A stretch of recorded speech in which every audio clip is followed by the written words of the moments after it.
In this video, I just want to explain one question on the test that a lot of people got wrong or partially wrong.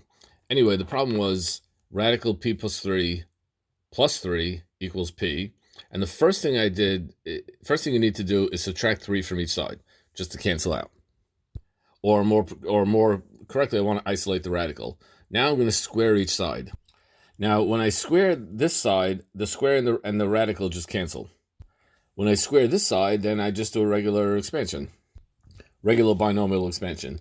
Now I just want to bring I just want a 0 on one side and everything else on the other side, and I get subtract the p, subtract the 3, and I get p squared minus 7p plus 6, which is easily factorable. 0 equals p minus 6 times p minus 1, which now that tells me that p equals 6 or p equals 1.